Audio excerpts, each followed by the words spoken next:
వాస్తవానికి ప్రస్తుతం ఆక్వా రంగం సంక్షోభంలో ఉంది.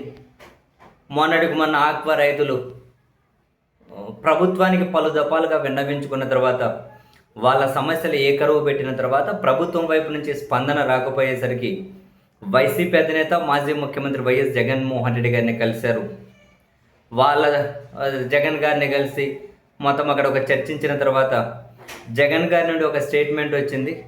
ఇప్పుడు కనుక ఫీడ్ ధరలు తగ్గించకపోతే నెక్స్ట్ నేను రైతులతో క్షేత్రస్థాయికి రైతులతో కలిసి వెళ్తాను, స్వయాన నేనే రోడ్డు మీదకి వచ్చి ఆందోళనలో పాల్గొనాల్సి ఉంటుంది, ప్రభుత్వానికి నెలాఖరు వరకు టైం ఇస్తున్నాము అని చెప్పి జూన్లోనే జగన్మోహన్ రెడ్డి గారు ప్రకటించారు.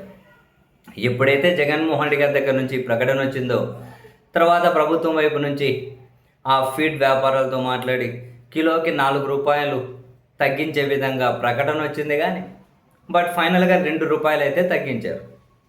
అయినా కూడా ఇప్పటికేమి అంటే దానివల్ల పెద్దగా ప్రయోజనం లేదు. కాస్త కూస్త ఉపశమనమైన 4 రూపాయలు తగ్గిస్తే కాస్త కూస్త ఉపశమనం.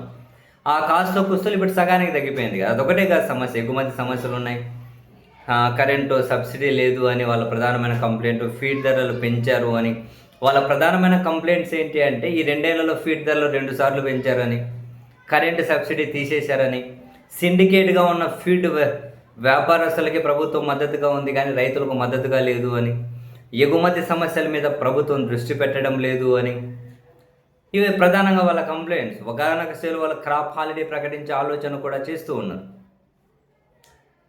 ఈ క్రమంలో జగన్మోహన్ రెడ్డి గారు పోయిన నెలే చెప్పారు, క్షేత్రస్థాయిలో రైతులను కలుస్తాను అండ్ రైతుల కోసం అవసరమైతే వాళ్ళతో కలిపి ప్రత్యక్ష ఆందోళనకు కూడా సిద్ధపడతాను అని.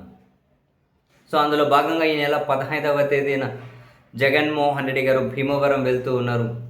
ఈ మేరకు ఆ జిల్లా అధ్యక్షుడు, పశ్చిమ గోదావరి జిల్లా వైసీపీ అధ్యక్షులు ముదునూరి ప్రసాద్ రాజు గారు ఈ ప్రకటన చేశారు. ఈ నెల 15వ తేదీన భీమవరం వెళ్తూ ఉన్నారు. ఆక్వా రైతులు, రైతు సంఘాలు, రైతు నేతలతో జగన్మోహన్ రెడ్డి గారు చర్చించబోతూ ఉన్నారు. మరి అక్కడ అంటే ఈ ఆక్వాకి సంబంధించి ఈ రైతులతో చర్చించిన తర్వాత మళ్ళీ ప్రభుత్వానికి ఏమైనా కొంచెం టైం ఇస్తారా, లేకుంటే ఇంకేమైనా అల్టిమేటం ఇచ్చి ఆ తర్వాత క్షేత్రస్థాయిలో ఆందోళనలకు వస్తారా, నేరుగా జగన్మోహన్ రెడ్డి గారి ప్రత్యక్ష ఆందోళనలో పాల్గొంటారా, ఈ విషయాల మీద ఏమైనా క్లారిటీ వస్తుందేమో. రైతుల దగ్గరికి క్షేత్రస్థాయికి వెళ్తా వాళ్ళ సమస్యలు వింటాను అని చెప్పారు. అవసరమైతే వాళ్ళ దగ్గరికి ప్రత్యక్ష ఆందోళనకు దిగుతాను అన్నారు. ఇప్పుడైతే క్షేత్రస్థాయికి వెళుతూ ఉన్నారు, రైతులతో కలుస్తున్నారు, రైతు నేతలతో కలవబోతున్నారు. ఈ నెల 15వ తేదీ ఆక్వాకు కీలకమైనటువంటి భీమవరం, అక్కడికి జగన్ గారు వెళ్ళబోతూ ఉన్నారు. మరి ఆ లోపు ప్రభుత్వం వైపు నుంచి ఈ ఆక్వాక్స్ రంగానికి సంబంధించి ఏమైనా అప్డేట్స్ వస్తాయేమో చూడాలి. రాకపోతే 15వ తేదీ జగన్మోహన్ రెడ్డి గారు ఎలాంటి నిర్ణయం తీసుకుంటారో చూడాలి.